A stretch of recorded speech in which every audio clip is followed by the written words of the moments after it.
Hey guys, welcome back to the channel. Today we are doing some fencing, specifically putting in an H-brace behind me. This is some fencing we recently had this post and plank put in, and I've got high tensile running along the road. And as you can see, there's only one pole here that the wire's wrapped around and we have no H-brace. So we're going to put in an H-brace. We're going to talk about why you need an H-brace.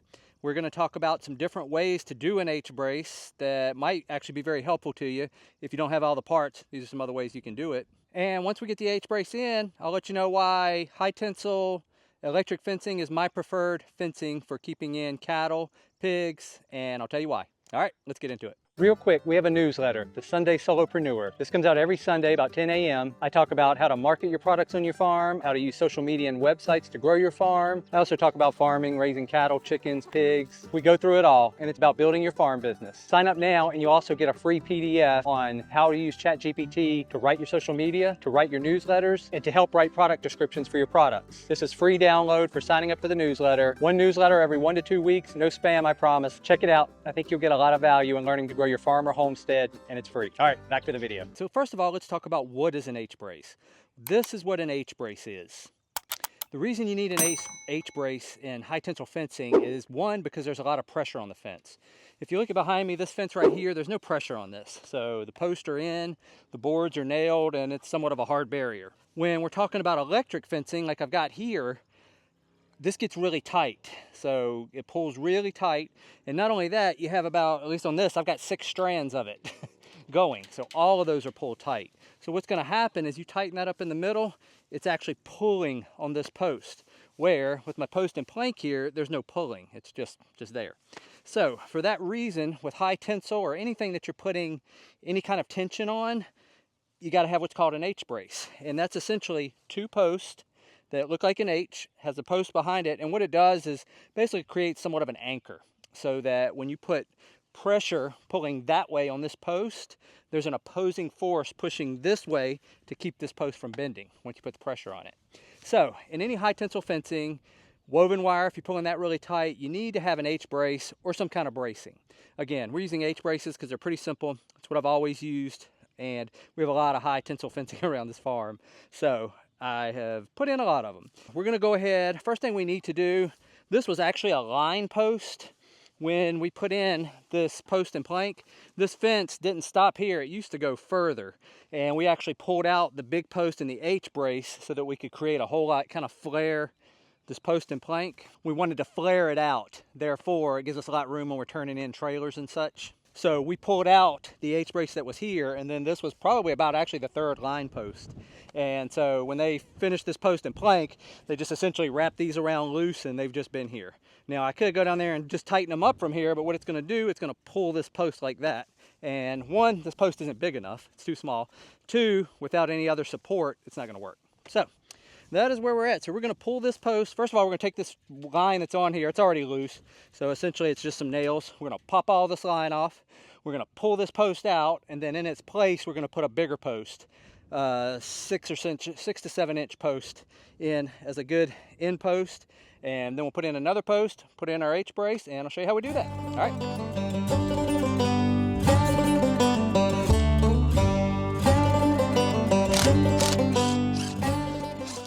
Some of these are put in with U-nails, and these things can be a pain to get out, especially if you can't get under them. They make these fence pliers that specifically have this beak here. Usually you can get that up in there. Sometimes if you can't get it up in there, get a hammer and just bang it up in there. That'll pull it out a little bit, and usually get it out enough where then you can just pull it right out and drop it on the ground. So this is a handy little tool if you've got a lot of those U-nails and things are nailed in.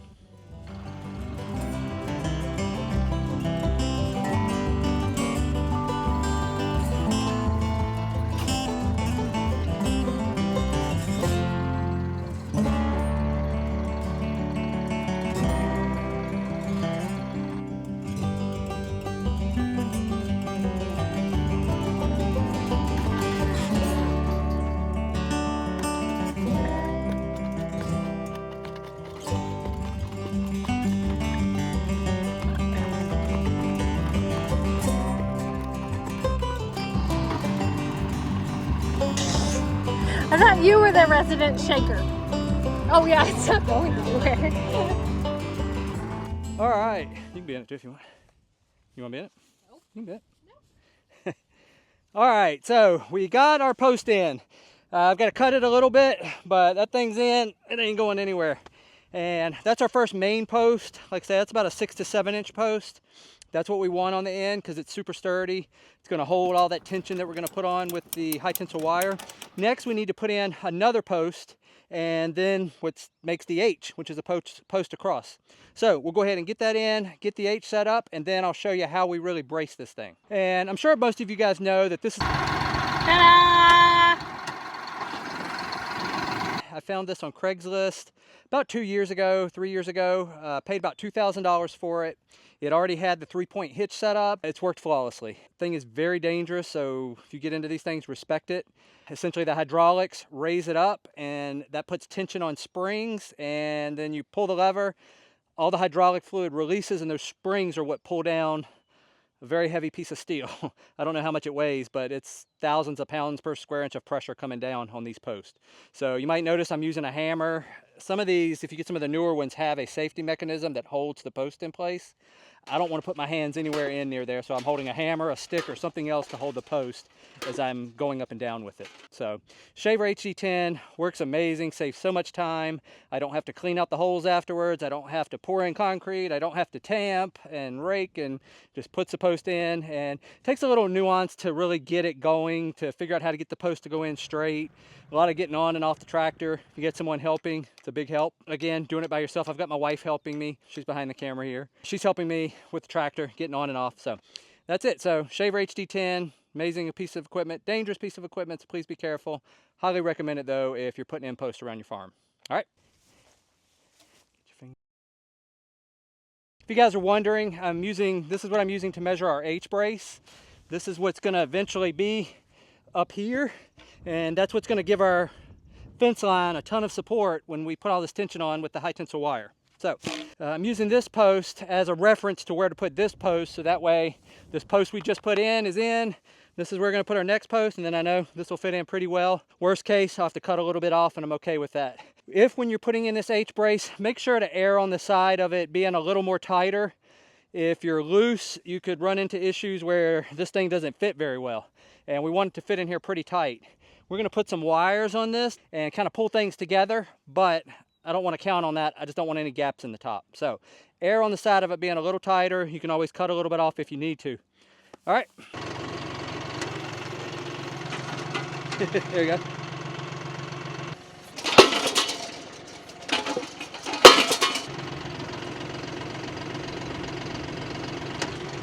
Does that look good?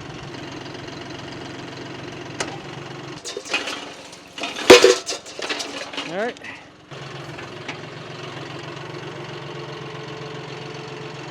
All right, so we have got our main post in, our second, well, first line post, but part of the other part of the H brace. You know, to make an H, you got to have 2 verticals and a horizontal. Next thing to do is put in the horizontal piece. We've got 5-inch and 10-inch.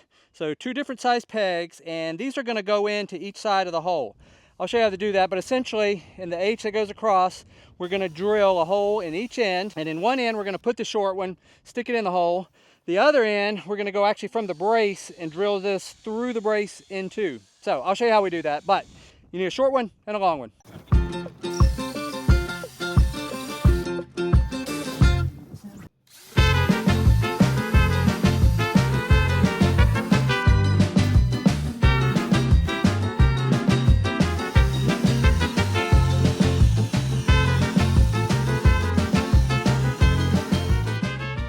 So we're going with our short one first. I'm going to put that in one end and one of the holes we just made.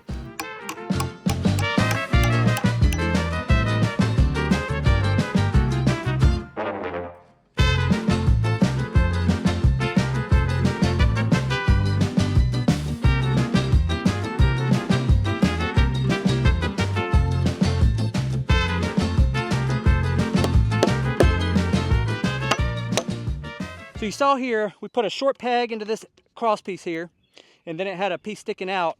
That goes into the hole here, and that's how it fits. Then we've got this right here. This doesn't have a peg yet, and this is where our long pin comes in. We're gonna drill a hole through this side. You can see where I got the drill all the way into here, and then we're gonna bang this long pin in from this side into this. That way there's a pin in there and a pin in there. And I usually leave a little bit hanging out of this side here, because that's then what you'll wrap your wire that we're gonna use to really brace this thing up. And after that, we've pretty much got our H-brace. All right.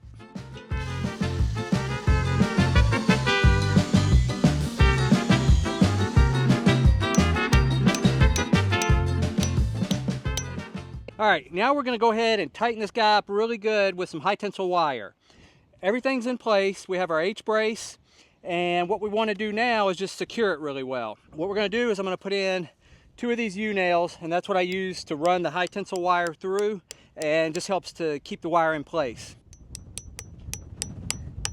You don't have to do this, but I always leave a little bit sticking out. That way I can run the wire right over it. So it gives a place for the wire to rest on.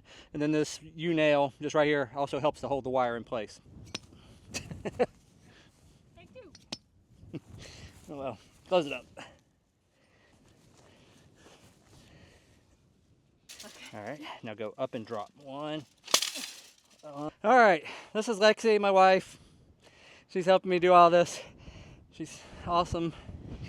We've got our spinning Jenny here, so we're gonna use that to wrap high tensile wire around this H-brace we just built. All right.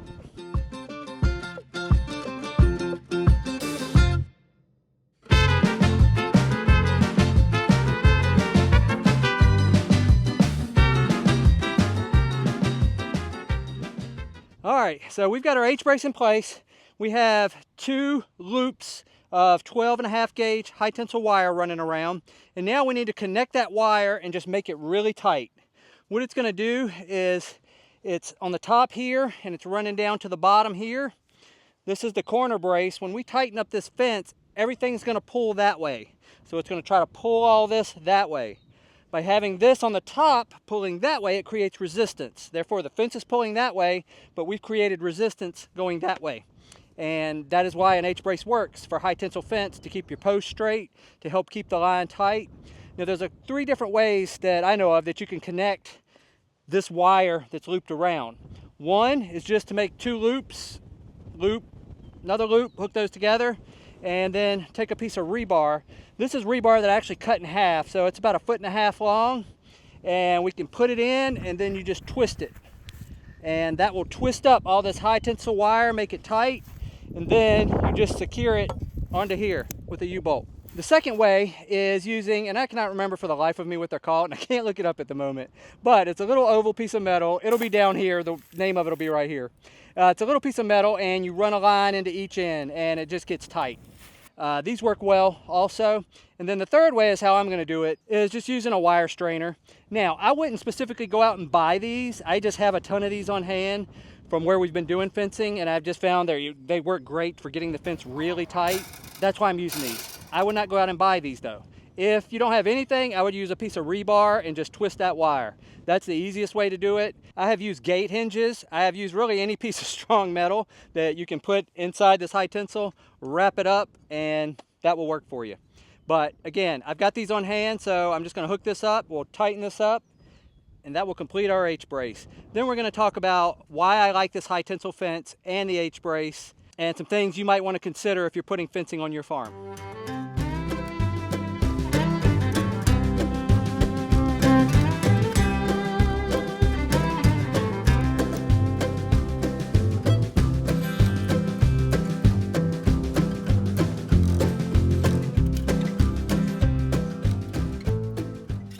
You can get these at any hardware store. They're just made for wrapping high tensile wire around itself.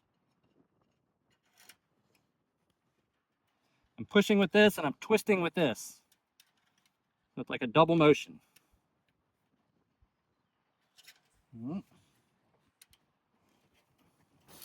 And if you want to keep this stuff in place, you're working by yourself, put it in the ground.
guys, so our H brace is in. We have tightened it up and it is ready for me now to put wire on. We're not going to do that in this video. That'll be for another video because you could be doing high tensile, you could be doing woven wire, welded wire. So there's a number of things put, but next video I'm going to show you how we attach electrified 12.5 gauge high tensile wire to this H brace we just built. But what I want to talk to you first is why I love high tensile fencing. One, price. Economical. It is the cheapest fence you can get per square foot.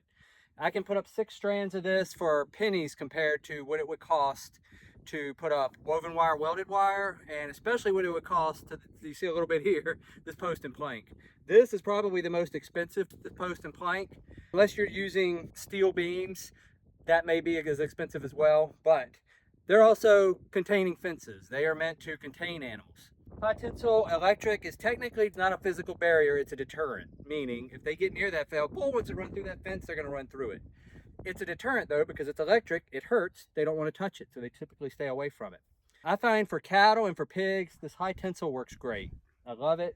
That's mostly what we do on our farm. We have chickens and stuff, and in those cases, obviously woven wire, portable electric netting. Just generally, if you're starting a farm, especially if you're on a budget and you don't have fencing, I think you should really consider the high tensile wire just because of the pricing. Number 2, it's durability. I have had, I don't know how many trees come down since we've been here on my fence lines, and with this high tensile fence, as long as it misses the post, obviously if it hits a post, you got to replace the post, but the fencing itself will just break the insulators on the post. You get that tree off, everything pops right back into place. Then you're just putting in a couple more plastic insulators and that's it. So it is almost near indestructible. I've had cars run through my fence, and again, all I did was broke a few insulators. Survived that. It has survived a number of trees we've had come down on the fence, and it's durable. With woven wire, again, that woven wire, welded wire, again, you can get that bent back into shape, but it's going to likely damage that somewhat. So just for durability, I love this fencing. The third thing I like about it is it's easy to maintain. I can very easily get the edge of my lawnmower up under it. I still have to weed eat around the fence post, but as far as under the fence itself, I can get my lawnmower under it and just weave in and out, and so I'm very easily able to keep weeds down off the fence line. With woven wire, welded wire, they can become a trellis, meaning it's difficult once stuff starts growing in there to get it out. So it's just much more easy to maintain. Now if you're spraying, not an issue. On our farm, we don't spray anywhere where we have our animals because I don't want them eating that, and then in turn my customers eating those animals. So that's really the 3 main reasons that I love using high tensile fence. It's been great on our farm. It's saved me a lot of money. It's saved me a lot of headaches where trees and stuff have come down that the fence just pops back up and I put in some more plastic insulators. And again, if you're starting a farm, nothing wrong with woven wire. I do like the fact that woven wire does keep animals in, especially even you can get narrow squares and keep chickens, turkeys in. And that's the only downside with high tensile is 1, smaller animals can't get through it if you don't have the lines tight enough. 2, you have to keep electric on it. Again, this is a deterrent, not a barrier. Therefore, if animals want to go through it, they will. So you got to have electric on it. So that is an extra expense that you have to have. But again, I found when you're talking about miles of fence, the price you pay for a good charger is still way cheaper than if you had to line that whole fence line with woven wire, welded wire, or posted plank. So that's it. I hope you found that helpful. If you want to see a video on how we hang our gates, check out this video here, and we'll catch you in the next one.